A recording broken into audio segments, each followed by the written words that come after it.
يا مساء الفل على كل الناس اللي بيسمعوا بودكاست الكتابة فكرة، وحلقة جديدة من سلسلة ليه رمضان، ومراجعتنا دي لمسلسل لام شمسية بطولة أمينة خليل، أحمد السعدني، محمد شاهين، الطفل علي البيلي، يسرى اللوزي، أسيل عمران، وصفاء التوخي. التأليف من ورشة سرد، سيناريو وحوار مريم نعوم، راجية حسن.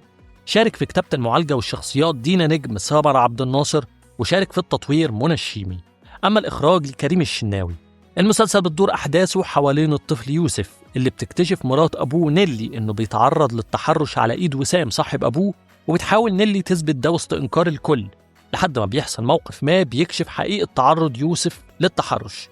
وبنبتدي نشوف رحلة نيلي وطارق لإنقاذ يوسف وإزاي يرجعوا حقه من وسام. مفيش شك إن ده المسلسل الأجرأ في رمضان طبعا بالنسبة لموضوعه، والسيناريو قدر إنه يكون صادم في أوقات كتير جدا، وده كان مطلوب عشان موضوع المسلسل يكون له وقع على اللي بيتفرج ويدرك خطورته، وده تم بأفضل صورة حتى لو كان الموضوع فعلا موجع، وده أكيد ناس كتير لمسته.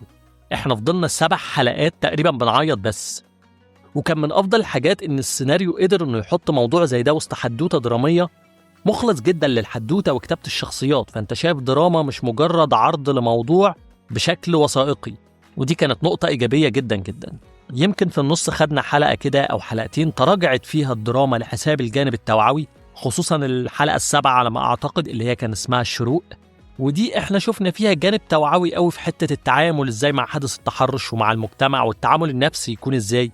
ورغم انها ما كانتش محببة بالنسبة لي، بس تظل دي أهم حلقة اتعملت في الموسم الرمضاني، وبرضه وجودها كان ضروري لأنه كان محتاج يوضح طريقة التعامل مع الموضوع بشكل صحيح. فكانت الطريقة الأمثل هي الطب النفسي، هو مش بيناقش موضوع عادي نحله سوا، هو بيناقش موضوع شائك جدا، وكمان ارتباط الموضوع بالأطفال بيزود من صعوبته، فلازم يظهر منه الطريقة الأمثل للتعامل واللي هي بشكل نفسي بحت، فلازم كانت تتحط بالشكل ده. وبرضه المسلسل عرف يرجع تاني لمنطقة الحدوتة في الجزء الخاص بتعامل وسام مع الاتهام ده، ومحاولته انه ينفي الاتهام بالتحرش، فتراجع الجانب التوعوي والطب النفسي شويه، وما شفناش دكاتره نفسيين تاني. وتراجع السيناريو بعض الاوقات كان طبيعي ومنطقي، لانه بيخفف وطأة الاحداث بعد ما كان وصل اللي هو عاوزه ووصل للذروه. هو وضح اللي هو عايزه، وضح القضيه، وضح ازاي يتم التعامل معاها مع الطفل ومن خلال الاهل، فده كان لازم يحصل بشكل صادم عشان يكون مؤثر.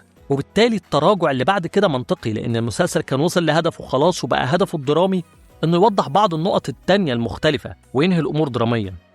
ناس انتقدت النهاية ان مفيش متحرش بيتحاسب والكلام ده، لكن المسلسل برضه كان محتاج يعمل كده، لان بعد جرعة الألم اللي قدمها لو ما وضحش ان المجرم خد جزاؤه يبقى كأنه ما عملش اي حاجة. السيناريو كان بيوضح التعامل مع المتحرش ازاي والتعامل مع الضحية ازاي، وده كان مؤثر، وكان بيوضح كمان ان في ناس سلبية بتسيب حقها. فلو المسلسل جاب ان الشخص الوحيد اللي بلغ عن المتحرش وحاول ياخد حقه معرفش، يبقى كده انت بتقول للناس السلبيه انتوا اللي صح ومفيش فايده وسيبوا المجرم كده كده مش هياخد جزاؤه. انما دراميا انا متاكد ان المسلسل كان عاوز وسام ياخد جزاؤه علشان يدعم اكتر جوه كل حد بيتفرج او حتى بيحكي المسلسل فكره انك لازم تبلغ عن المجرم المتحرش، لا تخاف من وصمه مجتمعيه ولا تخاف انك ما تاخدش حقك، لانك حتى لو ما خدتش حقك اديك يا سيدي حاولت. دي كانت نقطة مهمة عملها المسلسل، باستثناء ان في حاجات برضو كده ما توضحتش قوي. شخصية يسرى اللوزي فجأة اتكلمت، حسيت ان ده كان مقحم شوية، ما حصلش بسلاسة. ده غير ان المسلسل اتكلم عن حاجات تانية كتيرة غير قضية التحرش، يعني في رسائل وفي حاجات كتير تانية تناولها، زي مثلا الأب اللي ما بيساهمش في تربية ولاده بشكل سليم وازاي ده بيأثر على الأولاد، وجوانب الخيانة، وحاجات كتير قوي اتكلم عنها المسلسل مع الجانب الأساسي بتاعه. كتابة الشخصيات حلوة جدا في كل جوانبها النفسية.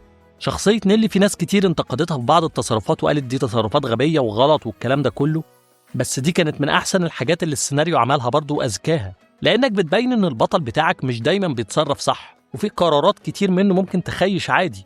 وبرضو مشهد المداولة بتاع القاضي مع المستشارين كان ذكي جدا، وعرض إزاي كل حد بيفكر، وما افتكرش إني شفت المشهد ده قبل كده. واختيار كمال أبو ريا لدور القاضي كان هايل، عمل أداء ممتاز.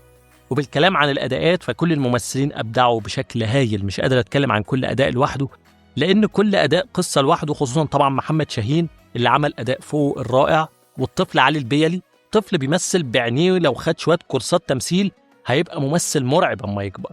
الإخراج من كريم الشناوي كان ممتع، وده العادي من كريم الشناوي. وبمناسبة آخر أغنية في المسلسل اللي الناس كلها ركزت معاها، إحنا مش عارفين هي اتحطت ليه، بس أنا شايف نفوتها، يعني أصلي مش شايف هدف إننا ننسى المسلسل واللي قدمه ونتكلم في حاجة جانبية ندور لها على تفسير وننسى وسام المتحرش.